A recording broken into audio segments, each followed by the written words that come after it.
Good afternoon, League. Assistant Commissioner and second in weekly points this past week, coming to you for your weekly video. Andrew Bloodthirsty notched his third weekly points lead this week, and he's already done a video. So he graciously deferred to me and allowed me to do a video instead. And then the Commissioner Berger has the other 2 weeks, so the rest of us need to step it up, I guess.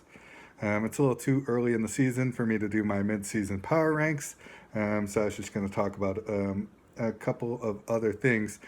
First thing I wanted to talk about was a pretty incredible game that happened this week, and that was my game. I had 85 points headed into Monday night. I thought it was going to be another disappointing week. I was getting ready to start shopping around CMC and rebuilding for next year.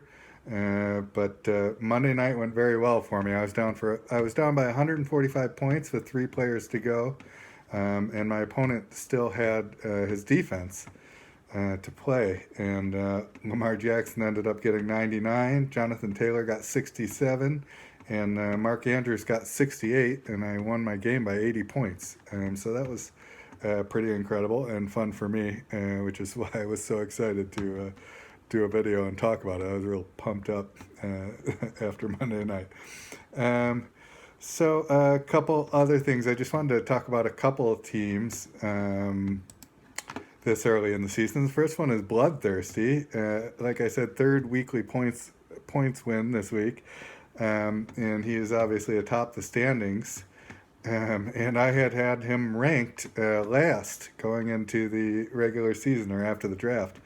And I don't know if I was definitely wrong about some things, but I said he was way thin at running back heading into the season with 2 running backs, one of them Chris Carson, who's made of glass. And lo and behold, Chris Carson is on IR, and he's down to 1 running back, and he's starting Latavius Murray as his second running back. So, I mean, I was spot on that. But Derrick Henry has not been a top 5 running back. He's not been a top 3 running back. He's been a runaway top 1 running back. And especially in this format with no PPR, he is just beast mode. So, yeah, that's holding his running back core together. He's scoring 57 points a game, so it's kind of like starting 2 QBs. Bloodthirsty is in a 2 QB league, and the rest of us have to start position players, so that's been huge. The other thing that he has going for him is 2 big hits at receiver with Mike Williams, the number 1 receiver who he got in the 10th round. I don't think that's sustainable, but even if he drops down to like a top 10 receiver or even a top 15 receiver, huge hit for him. So good job with that. And Jamar Chase, I've got him in another league, and he's been a beast. And I don't know, I think you've got a maxed out keeper there, even with a 6th round pick. I think you're going to be keeping him for the next 2 years. Anyone who owns him needs to really thank him for dropping every ball that was thrown his way in the preseason, because his value got depressed big time. So great pick there. The other team I wanted to talk about was Up in Smoke, just because he's 0-5. Looking at this team, he also had a big hit with Cordero Patterson, surely off the waiver wire. So that was a big hit. I just want to say again, I was absolutely right about Odell Beckham. He is the 91st ranked receiver on the year. So I was definitely right about that. But this team looks to me like a middle of the road team. It doesn't look like an 0-5 team. And I don't know if Nick Chubb comes back and Michael Thomas comes back, you might be able to turn it around a little. But I thought that would be a good segue into talking about the playoffs. So everyone knows, I think, that we have an extra regular season game this year. So we have an extra fantasy game this year.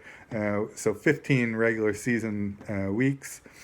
And my early feeling is that at least one team is going to make it in at 8-7, and there's always a possibility of 2 teams doing that, depending on how it, or 0 teams, depending on how it shakes out. But I really think there's going to be at least one 8-7 team in the playoffs. So I think that's sort of the mark. When you get to 8 losses, I think you can probably call it quits on the year.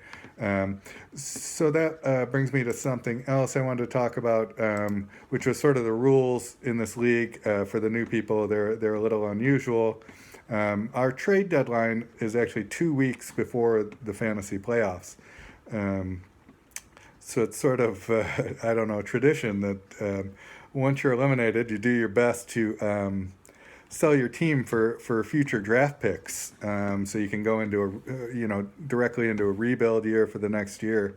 So the first guy to get eliminated from the playoffs has the first chance to sell his team to playoff bound teams and get some picks for next year and get a leg up on next year's draft. So I think that's all I wanted to talk about, and I've certainly gone long enough. So good luck going into the middle of the season for everybody, and hopefully I'll get a shot at doing my mid-season power rankings in a few weeks. Peace.